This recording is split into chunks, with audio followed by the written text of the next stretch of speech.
Salut tout le monde, c'est Lou de la chaîne Lou Lacoste et j'espère que vous allez bien, merveilleux être humain. Aujourd'hui, on se retrouve pour une vidéo DIY où je vais montrer comment j'ai fait ce sketchbook avec du papier pour couleur à l'eau. La technique que je vais vous montrer, c'est une technique qui s'appelle le dos carré collé en reliure et vous pouvez utiliser cette technique pour tous les papiers que vous souhaitez, donc même du papier imprimante si vous le voulez. Je vais vous montrer dans cette vidéo comment j'ai assemblé ce carnet, mais si vous voulez voir comment j'ai dessiné la couverture, la vidéo va sortir cette semaine. Je ne sais pas encore exactement quand, donc si vous allez être sûr de ne pas louper cette vidéo, n'hésitez pas à vous abonner si ce n'est pas déjà fait et à cliquer sur la petite cloche pour être sûr de recevoir la notification dès que cette vidéo sortira.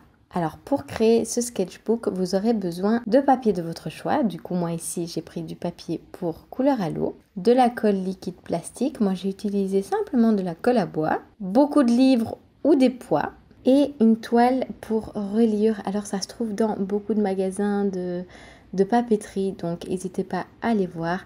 Et quand on a un papier assez épais, c'est vraiment indispensable d'avoir la toile. Je ne le montre pas ici, mais vous aurez aussi besoin de pinces, vous allez le voir un peu plus tard. Alors on va commencer par le papier. Moi j'avais que du papier A3 chez moi et vu que je voulais un beaucoup plus petit carnet, j'ai décidé de couper les feuilles que j'avais en 4. Je les fais au cutter et à la latte. Ensuite, une fois que toutes nos feuilles sont coupées ou que vous avez simplement rassemblé toutes vos feuilles, on va maintenant tasser la tranche pour que ce soit le plus droit possible au niveau de la tranche. C'est là où on va coller.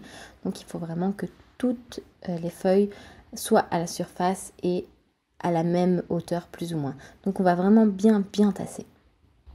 Ensuite, on pince ce bloc de feuilles avec les pinces dont je vous ai parlé plus tôt pour que ça reste bien en place et on commence à encoller le dos simplement.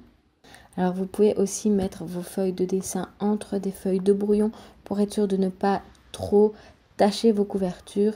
Moi je ne l'ai pas fait ici parce que je connais la technique, donc j'en avais pas besoin, mais n'hésitez pas à le faire. Ensuite, pour être sûr que la colle passe quand même un tout petit peu entre les feuilles, on va bercer nos papiers et on va bien repincer après.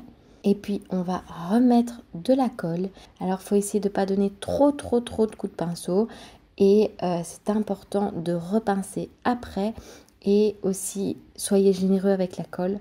Pas trop non plus, mais il faut que ce soit bien encollé. Ensuite, vous allez mettre ça sécher tout droit.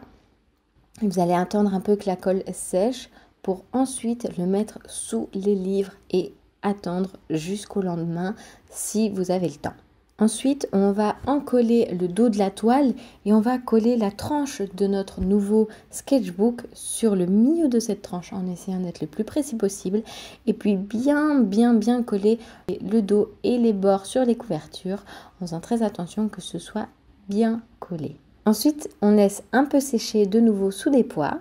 Et puis là vient le moment créatif où vous pouvez faire vos couvertures. Alors comme j'ai dit en début de vidéo, la couverture que j'ai faite ici, je vais vous faire une autre vidéo cette semaine pour que vous puissiez voir comment j'ai fait. Mais ce sera donc dans une autre vidéo, je vous emmène directement à la suite. Donc pour éviter que notre couverture ne s'abîme trop avec le temps, avec l'humidité ou avec autre chose, on va coller cette page, on va simplement mettre une couche de colle au-dessus. Moi, je l'ai un tout petit peu dilué avec de l'eau parce que sinon c'était un peu trop épais. Et puis, j'ai laissé sécher. Et puis, j'ai mis ça sous une tonne de livres pour être sûr que la couverture reste bien droite. Et puis voilà, vous avez votre sketchbook. Donc voilà, comme je viens de le dire, moi j'ai fini pour ce tuto aujourd'hui. Je vous retrouve donc cette semaine pour le dessin de la couverture. N'hésitez donc pas à vous abonner si ce n'est pas fait et à cliquer sur la petite cloche, je le rappelle. N'hésitez pas non plus à me suivre sur les réseaux comme Instagram ou Pinterest. Et puis moi je vous reparle très vite, je vous aime fort et puis surtout, prenez soin de vous. Ciao ciao!